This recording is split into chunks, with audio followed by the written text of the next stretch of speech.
Hi friends, welcome to part 3 of me reviewing all the books that I'm reading this year. So today I am covering books 21 to 30, and I've already recorded half of this video, but my camera did not save it, so round 2, let's go. Number 21 was Pure by Jennifer L. Armentrout, which was the second book in the Covenant series, and I mentioned in the last video that I read the first one and really did not like it because it's a straight up copy of the Vampire Academy series by Rochelle Mead. So this one fared a little bit better because she started veering off from that plot and kind of spicing things up. So I enjoyed it a little bit more just for that reason.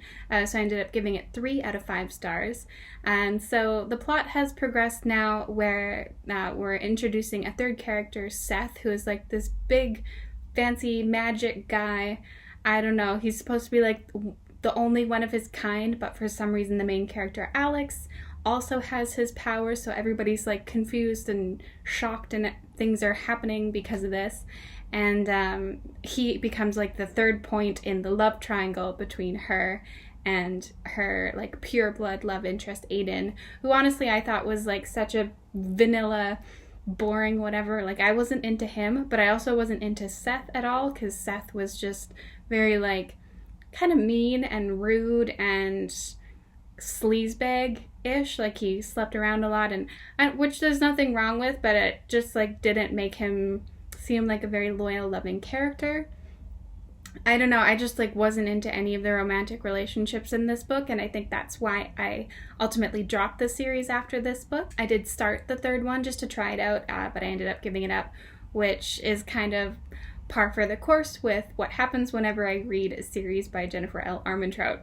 Number 22 was House of Earth and Blood by Sarah J. Maas, which is the first in the Crescent City series, which is her newest fairy series set in the modern day. So it's like a modern world with technology and everything, but it's still got all of the magical elements, fantasy creatures, and fae. That's kind of a staple of her books, which I really liked. I thought it was a fun way to change it up, considering it's now her third series that she's written with fae creatures.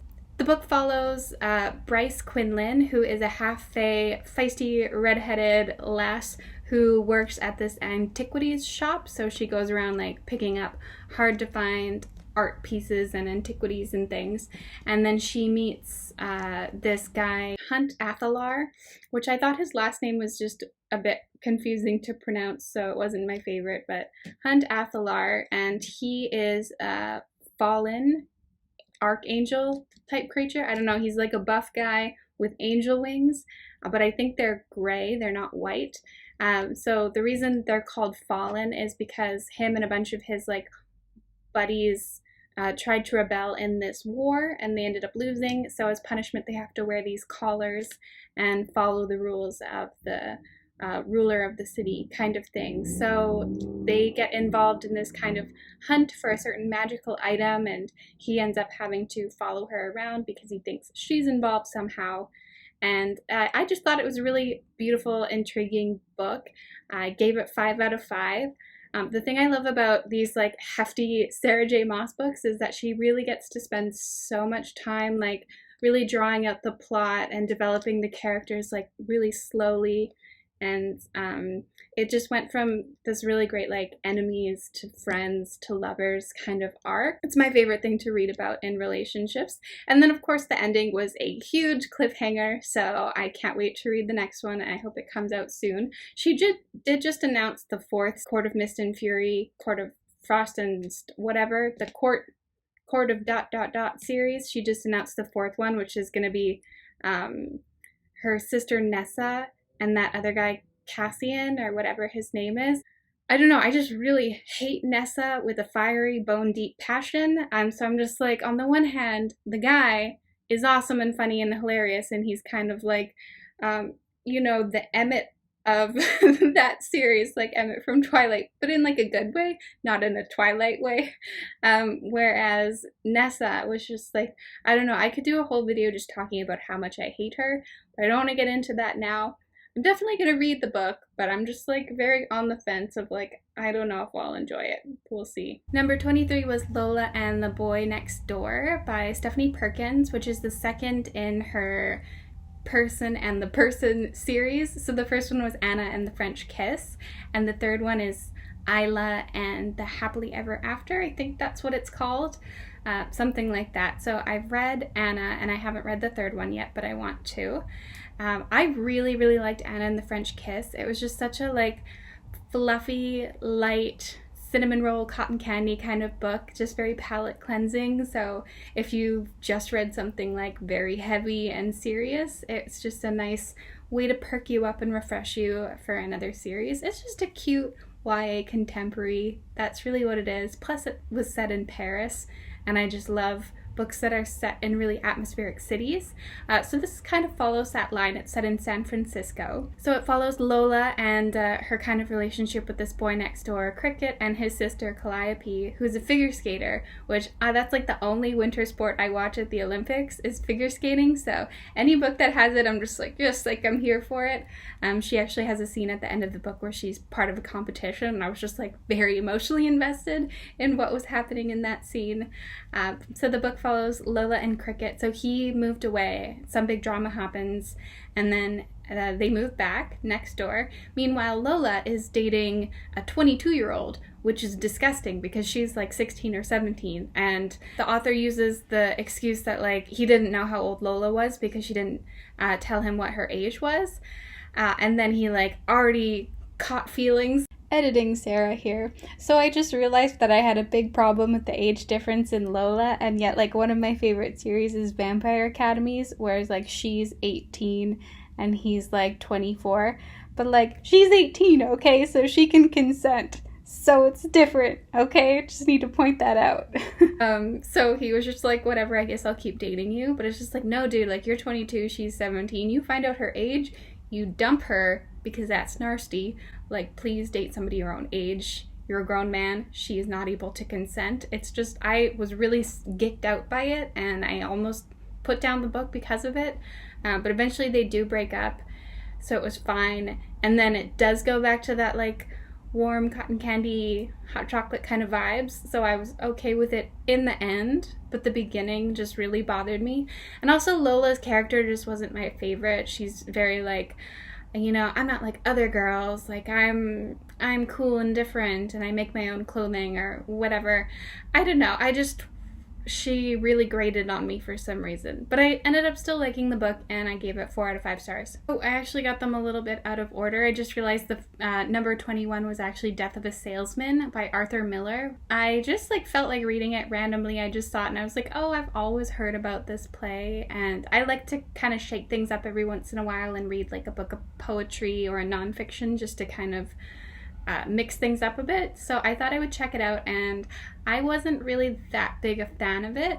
I feel like it was one of those plays that either was really, really impactful at the time period that it came out, or it would be more impactful to watch it in person versus reading it, which of course is always the case with a screenplay, or a stage play, I guess. It was originally for the stage, but it just wasn't, it didn't age well for me, so it was very old-fashioned. So it follows this guy, Arthur Miller, who's been a door-to-door salesman for decades, and he's trying to live the American dream, but he's never really able to achieve that dream, and it's a little pathetic and sad, and he crumbles to pieces a little bit throughout the play, and I don't know, I just, I didn't like all of the buddies and pals and that kind of like old-fashioned 50s lingo. I just found it a little annoying. So I think, honestly, I would have had such a different experience watching it on the stage, but just reading it, wasn't a huge fan of it, and yeah, I gave it 3 out of 5.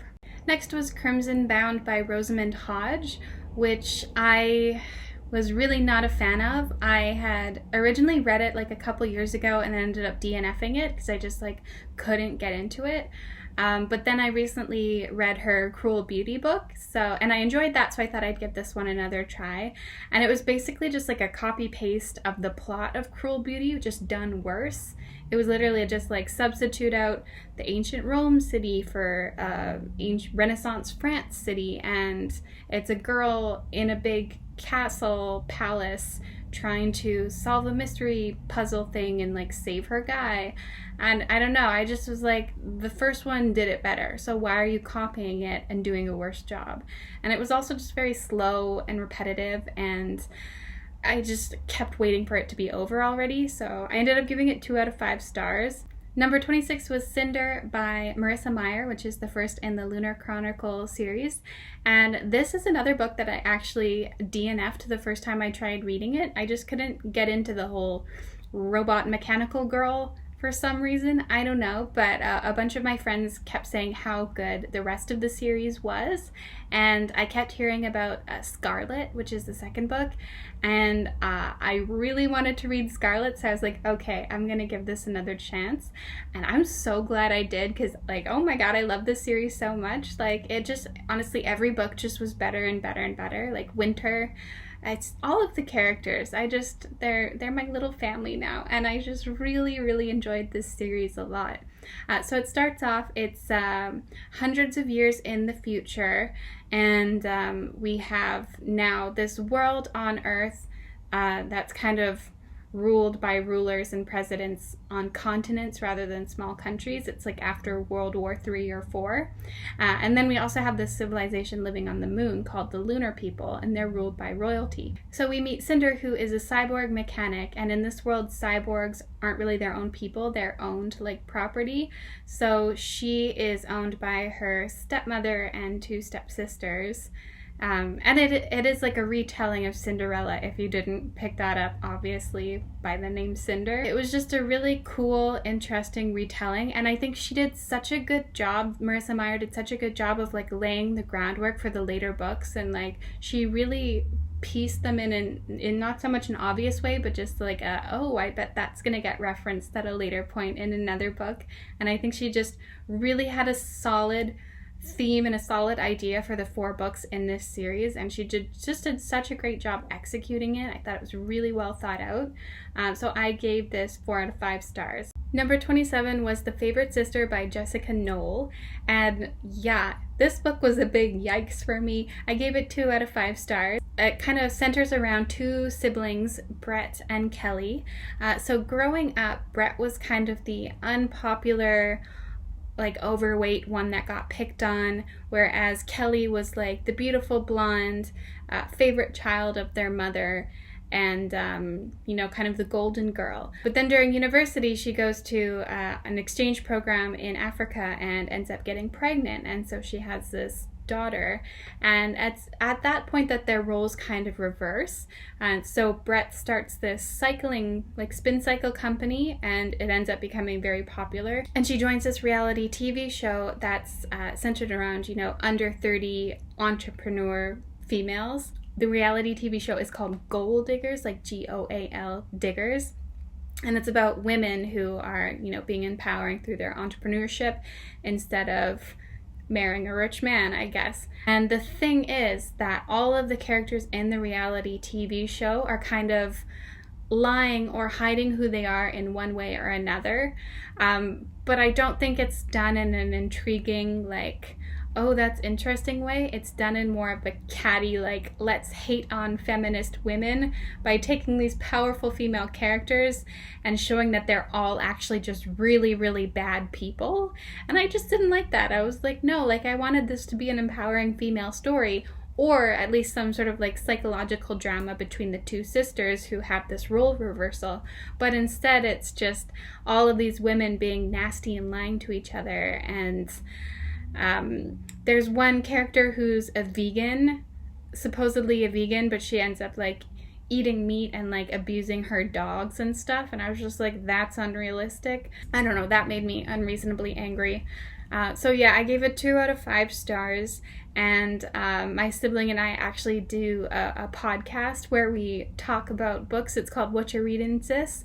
We only have 2 episodes so far. We don't record that much, but if you want to check it out, I'll put the link below. Next was The Child Finder by Rene Denfeld, which is the first in the Naomi Caudle thriller series. About finding lost children. So she is a detective who was actually abducted when she was younger, and she has no memory of her abduction. She was just found in a strawberry field by some farmers and then taken and adopted by this older woman, and there's another foster brother as well. So Naomi grows up and decides to pursue a career of finding other lost children so that, you know, she can save kids who are in her situation, which I think is really, really interesting from like a psychological point of view. And I liked how her past experiences and memories were interwoven with the story of the child in the book that she was trying to find. I will say definitely a trigger warning that the child who is kidnapped in the book, she really goes through some hard stuff, and she uses these kind of defense mechanisms to pretend that she's in a different situation to, like, you know, out of body it, to just protect herself from how frightening and horrible her situation is. So I thought it was just a really, really interesting book, and it was my first kind of jump into thrillers. I haven't really read that many thrillers at all. Like The Woman in the Window is one of the only other ones I've read, and I really liked it. I just thought it was a fun, refreshing, different experience from the books that I normally read, so it really inspired me to go and try reading other thrillers as well, and I ended up rating it 3.5. Number 29 was Lily and the Octopus by Stephen Rowley, and I gave this 3 out of 5 stars. I listened to the audiobook of this, and so maybe I didn't have that kind of an immersive experience that you need for reading a book like this, but I think it was just the magical realism of it just didn't sync with me, and it was just like a miss instead of a hit. I know some other people who have read it who thought it was amazing and beautiful and really, really enjoyed it, but for me it was just a little like... It was just a little weird, as in not my taste weird, but I'm sure other people really enjoyed it. So the plot of the book is that there's this character, Ted, who's kind of quiet and introverted, and he has this little wiener dog, Lily, who they've been companions for, you know, years and years. She's kind of reaching old dog age now, and he comes up with these like conversations that they have in their head, and they like play Monopoly together, and they watch movies together, and they talk about the movies that they're watching and talk about all of the cute guys that Ted has a crush on and stuff. When you just hear it like that, you would think it would be something I'd really enjoy, because I'm obsessed with dogs, and anything dog related I'm like, yes please, times 1,000. But yeah, it was just the way it was executed, I think just like didn't hit with me, where I don't want to spoil it because there is kind of a slight spoiler about what the octopus is. So I'll just say that, you know, there's times where it's kind of alluded to the fact that Ted is seeing an octopus on top of Lily's head because he simply can't process the reality of what's going on. Whereas there's other times where it seems like that octopus is really legitimately a talking octopus that's on his talking dog's head, and this is just the reality of the story. So I feel like that kind of shift between is this real, is this not real, which is a little confusing for me. And if you're the type who's okay with that flow, I think you'd be okay with it. But it just bothered me because right when I had wrapped my head around, okay, it's magical realism, then something would happen where I'd be like, okay, no, it's all in his head. And it was just a little confusing, and it pulled me out of the story. Yeah, so I think if you like that sort of thing and you like reading about dogs and, you know, the companionship of an owner and a dog over a long period of time, you would really enjoy it. But I would say it wasn't exactly the book for me. Finally, number 30 was Gwendys Button Box by Stephen King, which is this really cool novella that he wrote about this little girl, Gwendy or Gwendolyn, who, when she's quite young, she wants to lose weight. So she starts climbing this staircase on a hill outside of where she lives every day. And so when she gets to the top, she meets this mysterious man in like a dark outfit and a hat, and his face is kind of in shadows. And he has a chat with her and then gives her this button box. And it's not a button like a shirt button, it's like a press a button thing. So it's got a bunch of different colored buttons on the box. And then on one side you can open it and a little chocolate will come out that's in a different shape of an animal every single day. And on the other side, this like old money collector coin will come out. I think it's either once a day or once a week. And you can sell it for like $700 or something. So it just gets these treats on either side of the box, and then each button does a different thing, but she doesn't know exactly what the buttons do. So it's very mysterious. Like, he's kind of giving it to her and saying, you're going to be in charge of this. It's got a lot of power. Whether you push the button or not is up to you. But as she eats the chocolates every day, she starts losing a lot of weight, and the chocolate also, like, keeps you from getting hungry. Like, you feel perfectly satiated after you eat it, which sounds pretty great. But also then you eat one chocolate and then it's like no more chocolate. So it's a win-lose kind of thing. But so she starts becoming more beautiful and losing weight and becomes really intelligent, and she can run fast, and all of these like great things happen as she's getting older and eating the chocolates. But also there's this kind of mysterious fear of anybody ever discovering the box, or anybody ever accidentally pushing the button when she doesn't know what it does. So it's just this really interesting kind of psychological what if story of, if you had this box, would you push the buttons? Wouldn't you push the buttons? It's also kind of a fantasy of like, if you had these chocolates that, you know, made you perfect and beautiful and intelligent and powerful, but on the other hand you have this power, are you the type of person who would push it or not? Like, it was just a really interesting short novella. I really enjoyed it. I gave it 4 out of 5 stars, I believe. And there is also a sequel to it that's set when she's much older, like 30s or 40s maybe. I haven't read it yet, but a friend has. I'm not sure if I will. I feel like I was good with just the novella. I think I don't want to know any more of that story. But yeah, it was really great. I haven't really read anything else by Stephen King except for this one short story about some sort of like machine that comes alive and chases a guy down the street. I don't know. I'll put it here if I can find what the name of that was called. Okay, and that's books 21 to 30. Thanks so much for watching. I'll see you in the next installment. Bye.